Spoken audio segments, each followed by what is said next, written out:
성공하기로 마음먹었다면 꼭 이루어집니다. 당신이 그걸 선택했으니까요. 게리 비숍의 내 인생 구하기는 우리 안에 잠들어 있는 무한한 가능성을 깨우는 방법을 알려주는 강력한 지침서예요.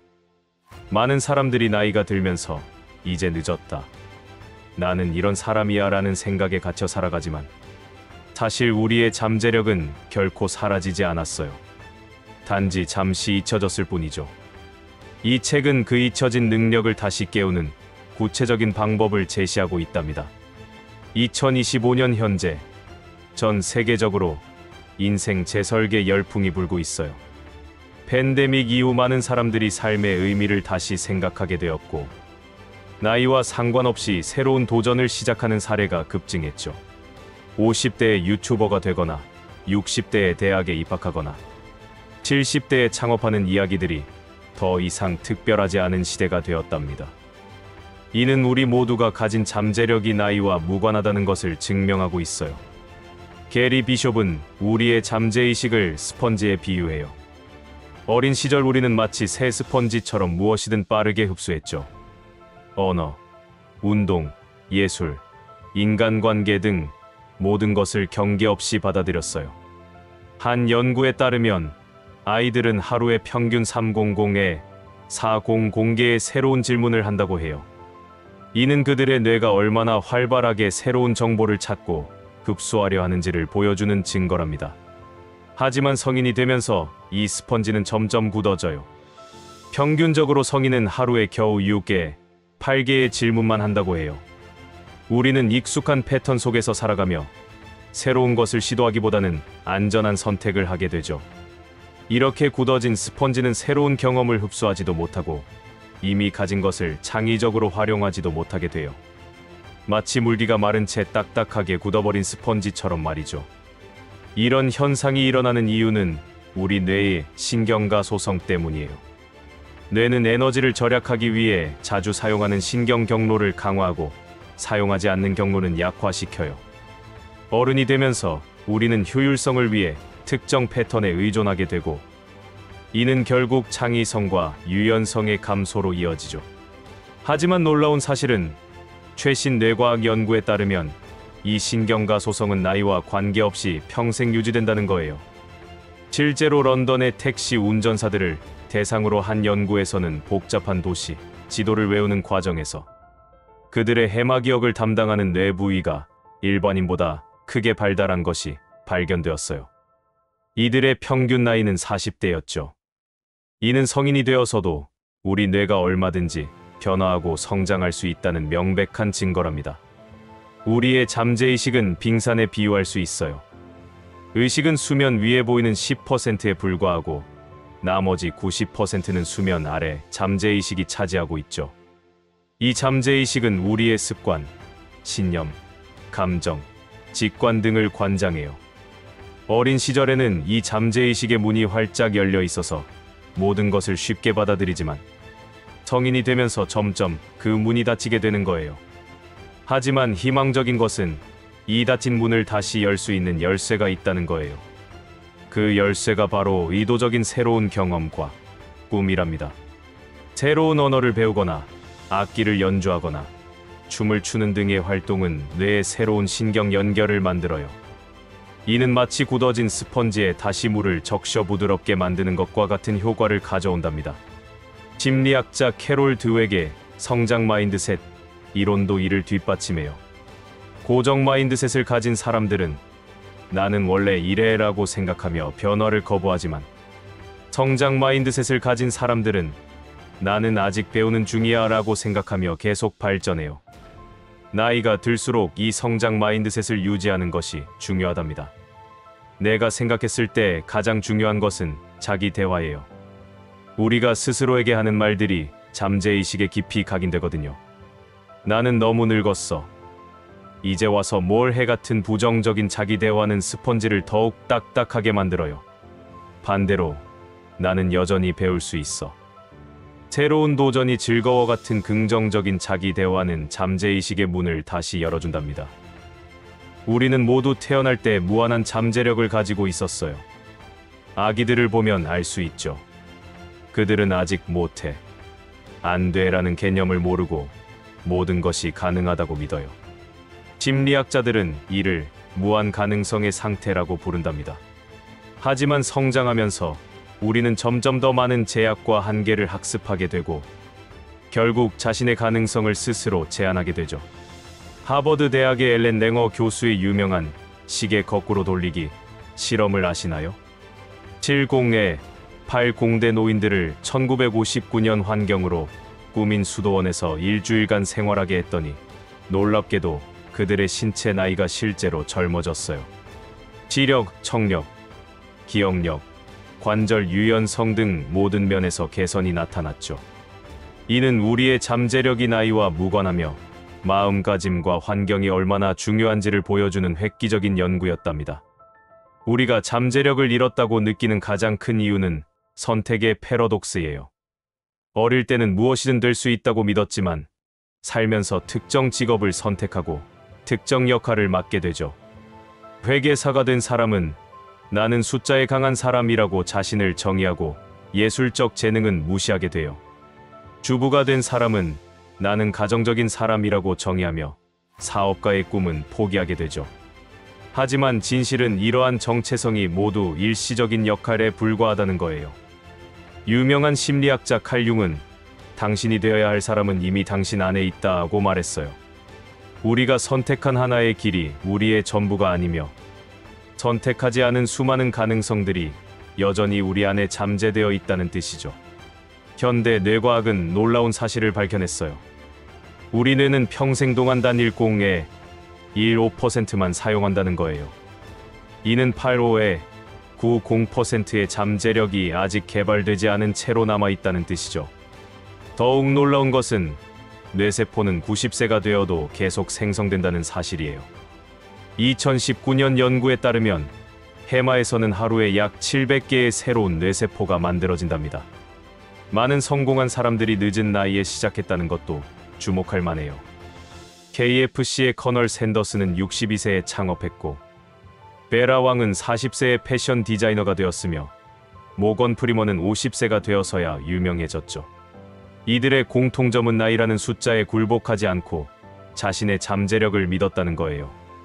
우리가 잠재력을 되찾는 첫 단계는 인식이에요. 자신이 스스로 만든 한계가 무엇인지 인식하고 그것이 진짜 한계가 아니라 단지 믿음일 뿐이라는 것을 깨닫는 거죠. 나는 수학을 못해라는 생각이 있다면 그것이 정말 능력의 문제인지 아니면 과거의 부정적 경험 때문에 만들어진 믿음인지 구분해야 해요. 심리학에서는 이를 학습된 무기력이라고 불러요. 반복된 실패나 좌절을 경험하면 실제로는 할 수 있는 일도 시도조차 하지 않게 되는 현상이죠. 하지만 이 학습된 무기력은 학습된 낙관주의로 대체될 수 있어요. 작은 성공 경험을 쌓아가면서 자신감을 회복하고 점차 더 큰 도전으로 나아가는 거예요.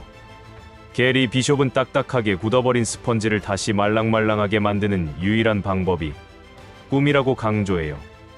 꿈은 단순한 환상이 아니라 우리의 뇌와 몸을 실제로 변화시키는 강력한 도구예요. 진경과학 연구에 따르면 우리가 무언가를 강렬하게 상상할 때 뇌는 그것을 실제 경험과 구분하지 못한다고 해요.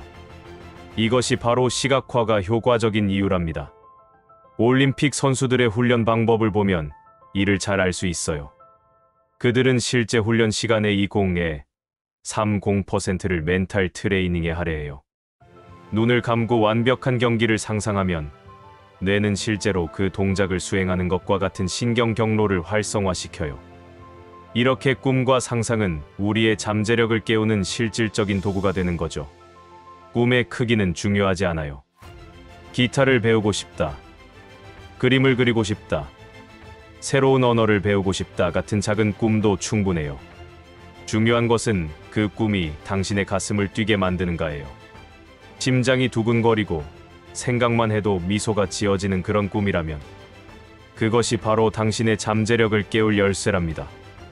일본의 100세 철학자 시바타 도요는 92세에 시를 쓰기 시작해서 베스트셀러 시인이 되었어요. 그녀는 꿈을 갖는 순간 나이는 숫자에 불과해진다고 말했죠. 실제로 꿈을 가진 사람들의 뇌를 스캔해보면 도파민과 세로토닌 같은 행복 호르몬이 증가하고 스트레스 호르몬인 코르티솔은 감소한다고 해요. 꿈은 문자 그대로 우리를 젊게 만드는 묘약인 셈이죠. 꿈을 현실로 만드는 과정에서 가장 중요한 것은 작은 시작이에요. 많은 사람들이 꿈을 포기하는 이유는 너무 큰 걸음을 한 번에 떼려고 하기 때문이죠. 작가가 되고 싶다면 매일 한 문단씩 쓰는 것부터, 화가가 되고 싶다면 매일 10분씩 스케치하는 것부터 시작하세요. 이런 작은 행동들이 쌓여서 큰 변화를 만들어낸답니다. 심리학자 미하이 칙센트미하이의 몰입 이론도 꿈의 힘을 설명해줘요. 우리가 진정으로 좋아하는 일을 할 때 시간 가는 줄 모르고 완전히 몰입하게 되죠. 이 몰입 상태에서는 뇌의 전전두엽이 비활성화되어 자기 비판이 사라지고 창의성이 폭발적으로 증가해요. 꿈을 추구하는 과정에서 이런 몰입을 경험하면 잠재력이 자연스럽게 발현된답니다. 꿈은 또한 의미를 만들어내요. 빅터 프랭클은 인간은 의미를 추구하는 존재라고 했죠. 나이가 들수록 많은 사람들이 공허함을 느끼는 이유는 삶의 의미를 잃어버렸기 때문이에요. 하지만 새로운 꿈을 갖는 순간 매일 아침 일어날 이유가 생기고 삶의 활력이 돌아온답니다. 꿈의 또 다른 놀라운 효과는 연쇄 반응이에요. 하나의 꿈을 이루면 그것이 자신감이 되어 더 큰 꿈을 꾸게 되죠. 처음에는 5km 걷기가 꿈이었던 사람이 마라톤을 완주하게 되고 일기 쓰기로 시작한 사람이 책을 출간하게 돼요. 꿈은 꿈을 낳고 성장은 성장을 부른답니다. 최신 뇌과학 연구는 우리의 뇌가 평생 변화할 수 있다는 놀라운 사실을 밝혀냈어요. 신경가 소성이라 불리는 이 능력은 나이와 상관없이 새로운 신경 연결을 만들고 뇌 구조를 재편성할 수 있게 해줘요. 2020년 MIT 연구에 따르면 80대 노인들도 새로운 기술을 배울 때 20대와 비슷한 속도로 뇌가 변화한다고 해요. 단지 시작하는데 조금 더 시간이 걸릴 뿐이죠.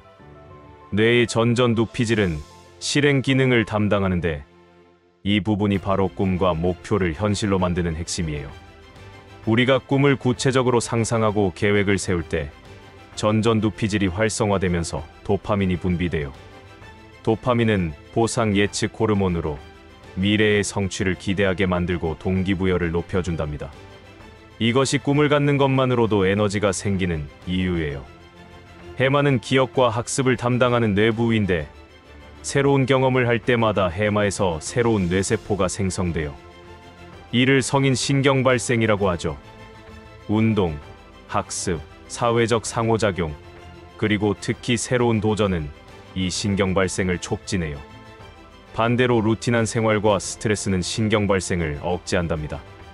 뇌의 디폴트 모드 네트워크 즉 DMN은 우리가 아무것도 하지 않을 때 활성화되는 뇌의 영역이에요. 흥미롭게도 이 네트워크는 창의성과 통찰력을 담당해요. 꿈을 꾸거나 상상할 때 DMN이 활발해지면서 평소에는 연결되지 않던 아이디어들이 연결되죠. 이것이 산책하거나 샤워할 때 좋은 아이디어가 떠오르는 이유랍니다. 뇌율의 신경영양인자 BDNF는 뇌의 비료라고 불리는 단백질이에요.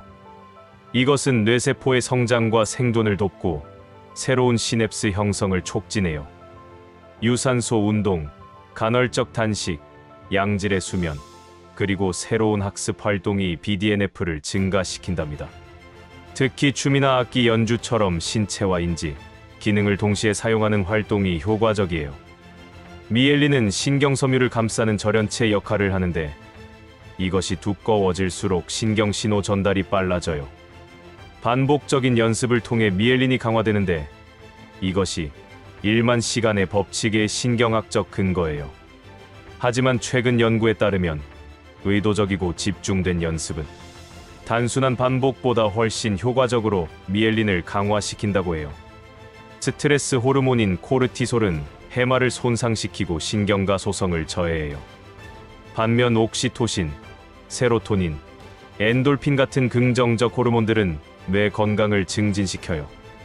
꿈을 향한 여정에서 작은 성취를 축하하고 감사일기를 쓰고 사랑하는 사람들과 시간을 보내는 것이 이런 호르몬 분비를 촉진한답니다. 뇌파 연구도 흥미로운 결과를 보여줘요. 창의적인 상태에서는 알파파팔의 1이지가 증가하고 깊은 몰입 상태에서는 감마파가 나타나요. 명상, 자연 속 산책, 음악 감상 등이 이런 뇌파 상태를 유도해요. 특히 아침 기상 직후와 잠들기 직전의 세타파 상태는 잠재의식과 의식이 만나는 시간으로 이때 꿈을 시각화하면 더욱 효과적이랍니다. 잠재력을 깨우는 가장 효과적인 방법은 21일 도전이에요. 심리학 연구에 따르면 새로운 습관이 형성되는데 평균 21일이 걸린다고 해요. 작은 목표를 정하고 21일 동안 매일 실천해보세요. 예를 들어 매일 10분 명상하기, 1페이지 일기 쓰기, 새로운 단어 5개 외우기 등이에요. 이 작은 성공이 자신감을 만들고 더 큰 도전으로 이어진답니다. 모닝 루틴을 만드는 것도 중요해요. 성공한 사람들의 공통점은 아침 시간을 의도적으로 활용한다는 거예요. 기상 후 첫 1시간을 어떻게 보내느냐가 하루 전체의 에너지와 집중력을 결정해요. 명상 10분, 운동 20분, 독서 20분, 목표 점검 10분 같은 루틴을 만들어 보세요. 이 시간이 잠재의식을 깨우는 골든타임이랍니다. 불편함 받아들이기도 필수예요. 우리의 뇌는 안전과 편안함을 추구하도록 설계되어 있어요. 하지만 성장은 항상 컴포트존 밖에서 일어나죠. 매일 작은 불편함을 의도적으로 선택해보세요. 엘리베이터 대신 계단 이용하기, 새로운 길로 출근하기, 모르는 사람에게 먼저 인사하기 등이에요. 이런 작은 도전들이 뇌의 적응력을 높여준답니다. 감사 일기는 뇌를 긍정적으로 재프로그래밍하는 강력한 도구예요. 매일 밤 감사한 일 3가지를 적어보세요. 처음에는 억지로라도 찾아야 할 수 있지만 점차 자연스럽게 긍정적인 것들이 눈에 들어오게 돼요. 이는 뇌의 망상활성 계열의 예스를 긍정적으로 조정하는 효과가 있답니다. 멘토 찾기도 잠재력을 깨우는 지름길이에요. 당신이 되고 싶은 모습을 이미 실현한 사람을 찾아보세요. 직접 만날 수 없다면 책, 유튜브, 팟캐스트를 통해서라도 그들의 이야기를 들어보세요. 롤모델의 사고방식과 행동 패턴을 관찰하고 모방하는 것은 뇌의 거울 뉴런을 활성화시켜 학습을 가속화한답니다. 실패, 재정의하기는 성장 마인드셋의 핵심이에요. 실패를 끝이 아닌 피드백으로 보는 관점의 전환이 필요해요. 에디슨은 전구를 발명하기까지 1만 번 실패했지만 나는 실패한 게 아니라 안 되는 방법 1만 가지를 발견한 것이라고 했죠. 실패 일기를 써보세요. 무엇을 시도했고 무엇을 배웠는지 기록하면 실패도 성장의 자산이 된답니다. 신체 활동은 뇌 활성화의 필수 요소예요. 특히 복잡한 동작을 요구하는 운동이 효과적이에요. 댄스, 무술, 요가 등은 신체 협응력과 함께 인지 기능을 향상시켜요. 하루 30분의 유산소 운동만으로도 뇌의 해마 크기가 2% 증가한다는 연구 결과도 있답니다. 창의적 놀이를 일상에 포함시키세요. 어른이 되면서 우리는 놀이를 잊어버렸어요. 하지만 놀이는 뇌의 창의성과 유연성을 키우는 최고의 방법이에요. 레고 조립, 퍼즐 맞추기, 그림 그리기, 악기 연주 등 결과에 대한 부담 없이 과정을 즐길 수 있는 활동을 찾아보세요. 이런 활동은 우뇌를 활성화시키고 직관력을 높여준답니다. 인생을 재설계하는 첫 단계는 인생 감사예요. 현재 당신의 삶을 객관적으로 평가해보는 거죠. 건강, 관계, 일, 재정, 성장, 기여 등 삶의 주요 영역을 1에 1공점으로 평가해보세요. 그리고 각 영역에서 진정으로 원하는 모습을 구체적으로 그려보세요. 이 격차가 바로 당신이 나아갈 방향을 보여준답니다. 역산 계획법을 활용해보세요. 10년 후, 5년 후, 1년 후의 이상적인 모습을 먼저 그리고 거기서부터 거꾸로 계획을 세우는 거예요.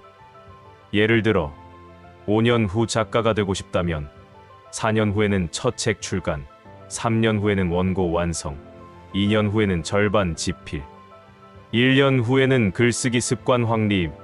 지금은 매일 500자 쓰기부터 시작하는 시기죠.